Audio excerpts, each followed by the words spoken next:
Hello students, so let us discuss problem number 3.2. Okay, so problem number 3.2 says that what would be the interaction force between two copper spheres each of mass 1 ग्राम. मतलब दो copper sphere है हमारे पास, जिन दोनों का मास कितना है 1 ग्राम से, separated by distance. उनके बीच का डिस्टेंस भी दिया हुआ है 1 metre. If the total electronic charge in them differed from the total charge of the nuclear by 1%. अभी देखो 1% का कुछ कॉन्सेप्ट आया तो इसका मतलब मुझे 0.01 से मल्टीप्लाई तो करना पड़ेगा कहीं ना कहीं. तो ये क्वेश्चन सॉल्व करते हैं. तो बेसिकली क्या है, मेरे पास दो कॉपर स्फेयर्स हैं. I have two copper spheres. Okay, दोनों के बीच का जो डिस्टेंस है, दोनों के बीच का डिस्टेंस दे दिया है 1 मीटर. ओके, कॉपर है. ओके, कॉपर के बारे में हमें पता होना चाहिए. कॉपर का बेसिक जो रहता है मास नंबर और एटॉमिक नंबर. सो कॉपर जो है उसका मास नंबर कितना होता है 63.5 और एटॉमिक नंबर कितना होता है 29. ओके, ये कॉपर की डेफिनेशन हो गई. ओके, अभी ये क्वेश्चन सॉल्व करते हैं. तो बेसिकली मास कितना दिया हुआ है, इधर मास दिया हुआ है 1 ग्राम्स. इसका भी मास कितना दिया हुआ है, मास दिया हुआ है 1 ग्राम्स. मतलब इन दोनों के बीच में हमें इंटरेक्शन फोर्स निकालनी है जब जो परसेंटेज चेंज है वो 0.01 हो गया. ठीक है, तो सबसे पहले एक काम करते हैं, इसमें कितने इलेक्ट्रॉन्स है या फिर इसका कितना चार्ज है वो तो निकाल लेते हैं. ठीक है, तो मुझे एक बात बताओ, number of atoms in 1 gram. Okay, basically 63.5 grams में कितने एटम्स होंगे.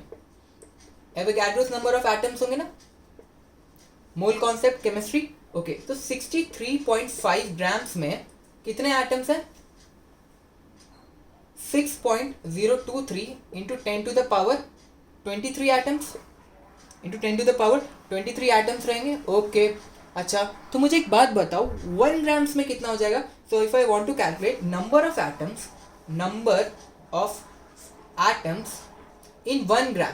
ओके, 1 ग्राम में कितने एटम्स हो जाएंगे, तो यूनिटरी मेथड लगाना है. So 6.023 into 10 to the power 23 divided by 63.5 grams. Okay, तो मतलब एक ग्राम में इतने नंबर ऑफ एटम्स है.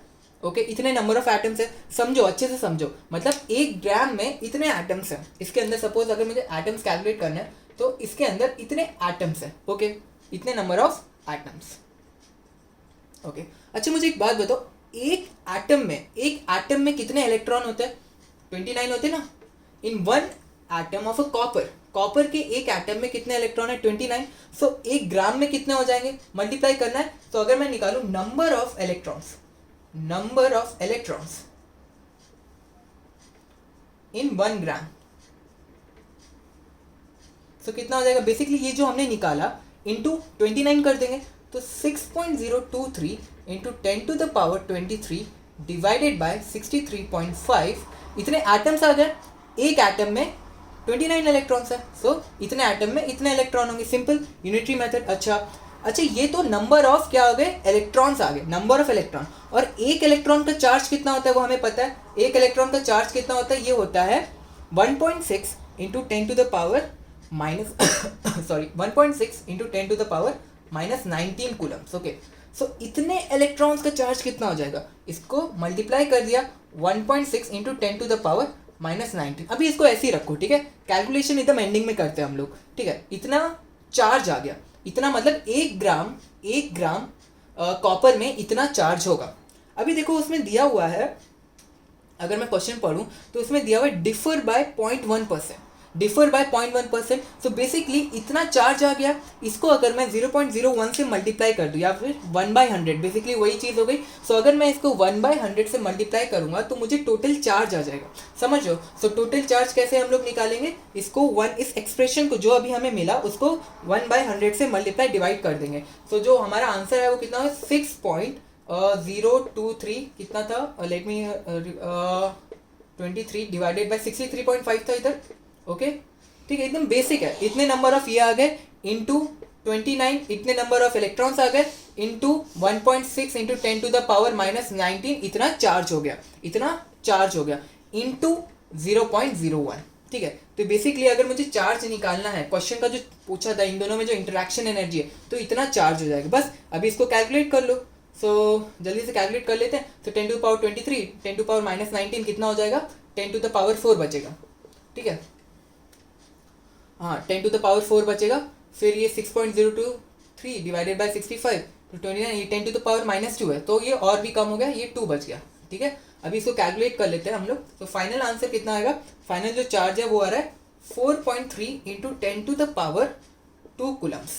क्लियर है, अभी इतना चार्ज आ गया दोनों में, इतना चार्ज आ गया दोनों में, बस अभी इनके बीच का फोर्स निकालना है। तो फोर्स ऑफ इंटरेक्शन कितना होता है मुझे बताओ, किसी भी दो चार्ज पार्टिकल में force of interaction will be K Q1 Q2 divided by R square. Distance दिया हुआ है हमें 1 मीटर, बस फोर्स ऑफ इंटरेक्शन निकाल लेते हैं। So F is equal to it will be 9 into 10 to the power 9 into Q अभी ये आया हमारा, Q ये आया, so 4.3 into 10 to the power 2 का स्क्वायर डिवाइडेड बाय 1 का स्क्वायर। ओके, 1 डिस्टेंस है, 1 मीटर है ऐसा यूनिट में।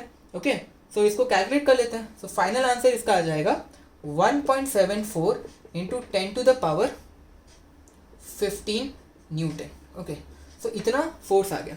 क्लियर है सबको, काफ़ी अच्छा क्वेश्चन था।